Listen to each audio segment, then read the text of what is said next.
चलिए फ्रेंड्स, बढ़ते हैं आज का अपना वीडियो। आज के इस वीडियो में आपको बताऊंगा कक्षा 9वीं का होगा, जो कि हिंदी का होगा। हिंदी का आपका सैम्पल क्वेश्चन पेपर है, क्लास 9th का है, 2021 के लिए वेरी वेरी मोस्ट है। अगर आप क्लास 9th में हैं तो इस वीडियो को लास्ट तक जरूर देखना, क्योंकि यह क्वेश्चन पेपर आपका पक्का फंसने वाला है इस बार के एनुअल एग्जाम में। फ्रेंड्स, अगर आप क्लास 9th में हैं तो इस वीडियो को लास्ट तक जरूर देखना, क्योंकि आज के इस वीडियो में आपको बताऊँगा very very most important question होंगे, क्योंकि क्लास 9th के लिए मोस्ट है। फ्रेंड्स, इस वीडियो में आपको क्या बताऊँगा, तो मैं अभी आपको बताने जा रहा हूँ, यानी इस वीडियो में आपको बताऊँगा विषय हिंदी का होगा, जो कि कक्षा 9वीं का होगा, सत्र 2020 और 21 का है, यानी कि इसी वर्ष का ये क्वेश्चन पेपर है आपका। पूर्णांक यानी पूर्णांक कितने का होता है, तो 80 मार्क्स का आपका क्वेश्चन पेपर होता है। तो आपको पता होगा कि 80 मार्क्स का आपका क्वेश्चन पेपर आता है, जिसमें कि आपको सॉल्यूशन करना होता है 3 घंटे के अंदर अंदर, जिसमें कि टाइम यहाँ पर दिया नहीं जा रहा है फिलहाल, कि आपको ध्यान करना है। यानी 3 घंटे यानी 3 आवर, और यानी कि 3 घंटे के अंदर अंदर आपको पेपर को सॉल्यूशन करना होगा। तो नोट में क्या दिया जा रहा है, आप नोट को बहुत अच्छी तरीके से समझ लीजिए, यानी नोट पढ़ना बहुत ही जरूरी है।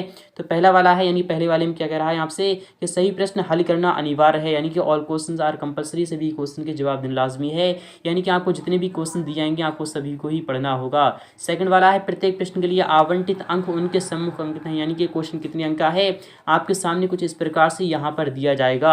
और वस्तुनिष्ठ, यानी कि पहला वाला आपका क्वेश्चन क्या कह रहा है, तो पहला वाला क्वेश्चन है आपका वस्तुनिष्ठ प्रश्न के प्रकार के प्रश्न होंगे। फ्रेंड्स, पहला वाला क्वेश्चन आपका मोस्ट होगा, यानी कि आपके वस्तुनिष्ठ प्रश्न है, तो फ्रेंड्स इसे देखना बहुत ही जरूरी है।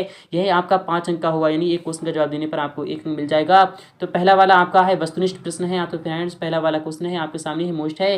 पहले वाले क्वेश्चन में आपका क्या कह रहा है, तो आपको समझना होगा। पहले वाले क्वेश्चन में आपको समझाया जा रहा है कि सही विकल्प चुनकर लिखिए, यानी कि आपको सही विकल्प चुनकर लिखना होगा, यानी कि आपको आपके सामने मल्टीपल चॉइस क्वेश्चन दिया रहे हैं, उसमें से आपको सही विकल्प चुनकर लिखना होगा। तो क्वेश्चन नंबर 1 आ चुका है आप सामने, मोस्ट है। फ्रेंड्स, क्वेश्चन नंबर 1 को आप बहुत अच्छी तरीके से समझ सकते हैं। क्वेश्चन नंबर 1 में क्या कह रहा है आप समझ सकते हैं कि दो बैलों की कथा किस लड़ाई की ओर संकेत करती है। तो आप सभी जानते होंगे कि दो बैलों की जो कथा है, यानी जो दो बैलों की कथा आपके बुक में दी जा रही है, वह किस लड़ाई की ओर संकेत करती है। क्या आपका ऑप्शन नंबर पहला वाला यहाँ पर सही हो जाएगा, यानी पानीपत की लड़ाई की ओर, या फिर भारतीय स्वतंत्रता संग्राम की ओर, या फिर कारगिल का युद्ध की ओर, या फिर इनमें से कोई नहीं। तो आप सभी जानते होंगे दो बैलों की जो कथा है वह लड़ाई भारतीय स्वतंत्रता संग्राम की ओर संकेत करती है, यानी कि आपका विकल्प यहाँ पर कौन सा हो जाएगा, तो आपका विकल्प यहाँ पर सेकंड वाला, यानी कि आपका ऑप्शन नंबर यहाँ पर बी वाला बिल्कुल सही हो जाएगा। क्वेश्चन सेकंड आपका मोस्ट है। क्वेश्चन सेकंड में क्या कह रहा है आपको समझना होगा। क्वेश्चन 7 आपका मोस्ट होने वाला है कि बछिया, यानी बछिया के ताऊ, यहाँ पर बात हो रही है कि बछिया के ताऊ का मुहावरे, यानी बछिया के ताऊ के मुहावरे का अर्थ है, यानी जो बछिया के ताऊ है उस मुहावरे का अर्थ क्या होना चाहिए। कि आपका ऑप्शन नंबर पहला वाला यहाँ पर सही है। क्या कोल्हू का बैल इसका अर्थ होता है, या फिर अधिक परिश्रमी होता है, या फिर मूर्ख व्यक्ति होता है, या फिर विद्वान व्यक्ति होता है। तो आप सभी जानते होंगे, यानी कि बछिया, यानी बछिया के ताऊ, इसका तात्पर्य यह है अधिक परिश्रमी, यानी कि आपका विकल्प यहाँ पर सेकंड वाला, फिलहाल कि आपका यहाँ पर विकल्प सेकंड वाला यहाँ पर सही हो जाएगा। आप इसे ध्यान में रख सकते हैं। क्वेश्चन थर्ड आपका मोस्ट है, इसे भी आप समझ सकते हैं। क्वेश्चन थर्ड में क्या कह रहा है कि मंदिरों में, यानी मंदिर में कितनी पोथी रखी गई थी। तो आप सभी जानते होंगे, यानी मंदिर में जो पोथी रखी गई थी वह 102 रखी गई थी, यानी कि आपका विकल्प यहाँ पर सेकंड वाला बिल्कुल सही हो जाएगा, यानी 102। चलते हैं नेक्स्ट पर, नेक्स्ट क्वेश्चन भी देते हैं। क्वेश्चन 4 भी आपका मोस्ट है, लगभग हर साल आता है। क्वेश्चन 4 में आपका क्या कह रहा है आपको समझना होगा। क्वेश्चन 4 को आप देख लीजिए बहुत अच्छी तरीके से कि वाक्य के मुख्य अंग होते हैं। फ्रेंड्स, आप सभी जानते होंगे कि वाक्य के मुख्य अंग कितने होते हैं, क्या 2 होते हैं, या फिर आपके 3 होते हैं, या फिर 4 होते हैं, या फिर आपके 5 होते हैं। तो इसका जवाब आपको कमेंट बॉक्स में देना होगा, यानी कमेंट बॉक्स में आप हमें इसका जवाब जरूर दीजिएगा। क्वेश्चन 5 भी आपका मोस्ट है कि कलिंग, यानी कालिंदी कूल कदम्ब की डारन में अलंकार का है, यानी इसमें कौन सा अलंकार है। तो आप सभी जानते होंगे क्या इसमें यमक अलंकार है, या फिर श्लेष अलंकार है, या फिर उत्प्रेक्षा है, या फिर अनुप्रास है। तो आप सभी जानते होंगे, यानी कालिंदी कूल कदम्ब की डारन में अलंकार जो है, यानी इसमें का, यानी का शब्द की बार बार यानी कि क्या हुई है, तो वृद्धि हुई है, इसलिए आपका विकल्प यहाँ पर, यानी कि आपका जो विकल्प होगा वही कौन सा आना चाहिए। तो आप सभी जानते होंगे जहाँ पर एक ही वर्ण की बार बार आवृत्ति की जाए तथा उसका अर्थ भिन्न भिन्न हो, तो वहां पर कौन सा अलंकार होता है। तो आप सभी जानते होंगे। इसका जवाब फिलहाल क्या आपको कमेंट बॉक्स में देना होगा। आपका जवाब क्या है तो आपको जानते होंगे। क्वेश्चन सेकंड आपका मोस्ट है, लगभग हर साल आता है। क्वेश्चन सेकंड में क्या कह रहा है आपको समझना होगा। क्वेश्चन सेकंड भी आपका मोस्ट है कि रिक्त स्थान को आपको रिक्त स्थान की पूर्ति करना होगा, यानी कि रिक्त स्थान की आपको पूर्ति करना है। तो सही विकल्प आपको, यानी कि सही विकल्प में से आप यानी कि रिक्त स्थान की पूर्ति कर दीजिए कि अर्थ की दृष्टि से वाक्य, यानी जो अर्थ की दृष्टि होती है, यानी अर्थ की दृष्टि से वाक्य की कितनी प्रकार की होती है। तो आप सभी जानते होंगे कि अर्थ अर्थ की दृष्टि से जो वाक्य के प्रकार होते हैं वह कितने होते हैं, 8 होते हैं या फिर 7 होते हैं। तो इन दोनों विकल्पों में से आपका जो सही जवाब होगा उसमें से आप क्लिक करके सही ऑप्शन लगा सकते हैं कि नवरत्न में यानी जो नवरत्न है उसमें कौन सा समस्या है। तो आप सभी जानते होंगे यानी नवरत्न में 9 रत्नों का समूह यानी कि आपका यहाँ पर द्विगु समास आएगा, यानी कि द्विगु समास आएगा क्योंकि यह संख्यावाची है इसलिए यहाँ पर द्विगु समास आ जाएगा। क्वेश्चन नंबर 3 आपका मोस्ट है कि संगोष्ठी में उपसर्ग होता है तो उसमें होता है उपसर्ग आपका सम, यानी कि आपका विकल्प यहाँ पर सेकंड वाला सही हो जाएगा। क्वेश्चन नंबर 4 आपका मोस्ट है कि भरिया का अभिप्राय हो तो है, यानी कि जो भरिया का अभिप्राय है वह किससे है, भरना से है, भारवाहक से। तो आपका जवाब क्या आएगा, तो इसका जवाब आएगा आपका भारवाहक, यानी कि आपका सेकंड वाला यहाँ पर सही हो जाएगा। बाघ में घर का प्रतीक होता है, यानी जो बाघ में घर होता है उसका प्रतीक क्या होता है, क्या आत्मा होता है या फिर पर आत्मा होता है। तो आप सभी जानते होंगे यानी परमात्मा होता है या आत्मा होता है। इसका जवाब आपको कमेंट बॉक्स में देना होगा। क्वेश्चन 3 भी आपका मोस्ट है, लगभग हर साल आता है। क्वेश्चन नंबर 3 में आपका क्या कह रहा है, यानी कि सही जोड़ी बनाइए, यानी कि सही जोड़ी का मिलान कीजिए। आपको मैच द वर्ड्स यानी कि आपको मिलान करना होगा। तो स्तंभ आ और स्तंभ बा आपके सामने आ चुका है, यानी कि स्तंभ का और स्तंभ का आपके सामने है, उसमें से आपको सही मिलान करना होगा। यानी सही मिलान क्या होगा आपका, तो मैं आपको बता रहा हूँ, यानी कि आपका विकल्प कौन से, तो यानी गधे में गुणों की पराकाष्ठा है, यानी जो गधे में गुणों की पराकाष्ठा है तो वह क्या है, क्या स्वाभाविक रूप से कमजोर है या फिर रामधारी सिंह दिनकर या ऋषि मुनियों की या फिर 16-17 हजार फीट। इसका जवाब क्या आएगा, यानी कच्चे या फिर आपका यानी डाड़ा धोतड़ा की ऊंचाई है या फिर आपका पाखा यानी पाखा पखी कचरे सकोरे सूरज का ब्याह है, यानी कि इन सभी का आपको जवाब देना होगा।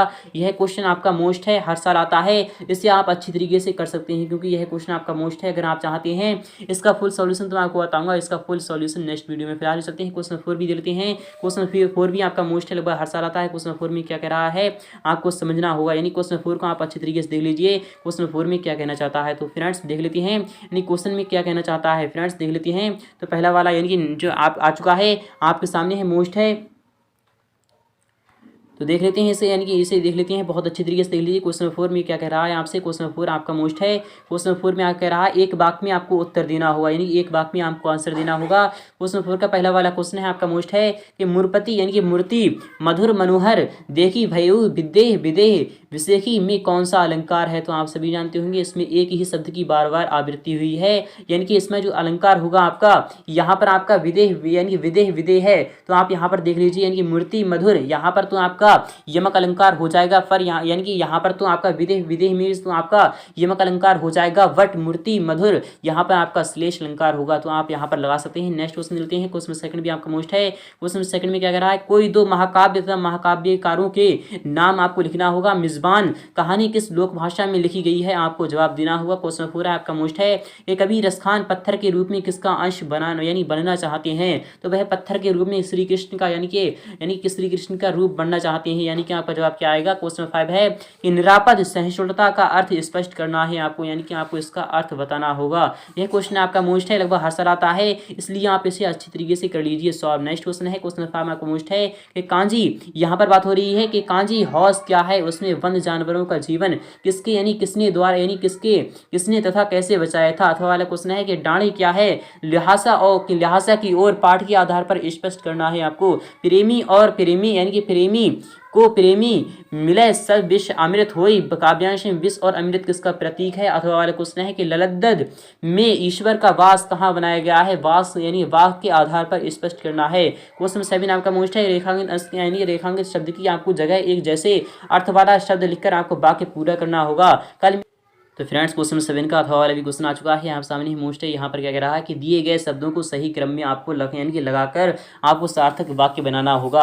कि मेले है मुझे में घूमना लगता अच्छा है, आपका यहाँ जवाब क्या आना चाहिए। क्वेश्चन 8 है कि गुरुत्वाकर्षण से आप क्या समझते हैं, यानी जो गुरुत्वाकर्षण होता है उससे आप क्या समझते हैं, आपको बताना होगा। कि दूषित जल से स्वास्थ्य पर क्या यानी प्रभाव पड़ता है, आपको लिखना होगा। क्वेश्चन 9 है निम्नलिखित शब्दों को एक एक शब्द आपको पर्यायवाची लिखना होगा। जल का जो पर्यायवाची होता है वह क्या होता है, तो जल का नीर हो जाता है।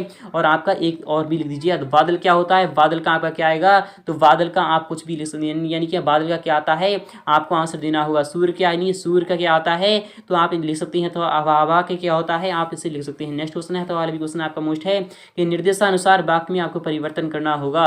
झूठ ने यानी कि झूठ बोलने वाले को कोई प्यार करता है, निषेधात्मक आपको वाक्य बनाना होगा। माँ ने बच्चे को नहलाया और स्कूल भेजा, प्रश्नवाचक आपको बनाना होगा।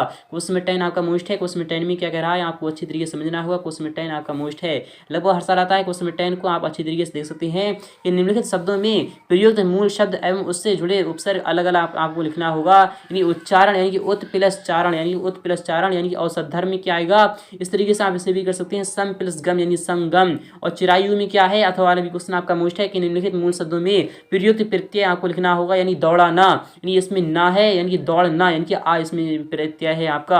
परिचायक में क्या है, तो आयक है यानी कि परिचायक यानी कि परिचय यानी कि इसमें आयक है। गरीबी में क्या है, इस तरीके से आप इसे भी सॉल्व कर